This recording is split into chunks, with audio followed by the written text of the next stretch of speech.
বৃহস্পতিবার মালদা জেলা সফরে আসেন ভারতীয় ক্রিকেট দলের প্রাক্তন অধিনায়ক সৌরভ গাঙ্গুলি। এদিন সকাল 10:30 নাগাদ বন্দে ভারত এক্সপ্রেস ট্রেনে চেপে কলকাতা থেকে মালদা রেল স্টেশনে পৌঁছান তিনি। এরপর পুরাতন মালদার একটি বেসরকারি হোটেলে কিছুক্ষণ বিশ্রাম নেওয়ার পর মালদা জেলা ক্রীড়া সংস্থার ময়দানে জগমোহন ডালমিয়ার নামে একটি ইনডোর ক্রিকেট কোচিং ক্যাম্পের উদ্বোধন করেন। পাশাপাশি মালদা ক্লাবে পৌঁছে সেখানেও একটি ক্রিকেট কোচিং ক্যাম্পে উদ্বোধন করেন সৌরভ গাঙ্গুলি। সেখানে প্রাক্তন অধিনায়ককে সংবর্ধনা জানানো হয়। মালদা জেলার খেলার এই মানকে উন্নত করার লক্ষ্যে মালদা জেলা ক্রীড়া সংস্থার সাধারণ সম্পাদক কৃষ্ণেন্দু নারায়ণ চৌধুরীর ডাকে এই মালদার কর্মসূচিতে অংশগ্রহণ করেন সৌরভ গাঙ্গুলি।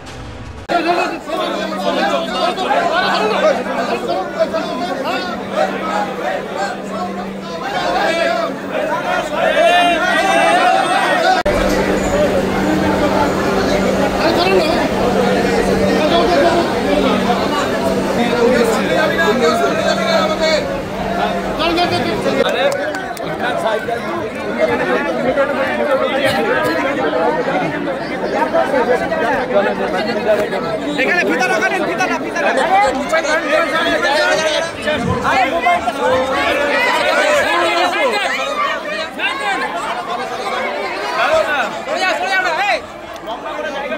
ক্যাপ করো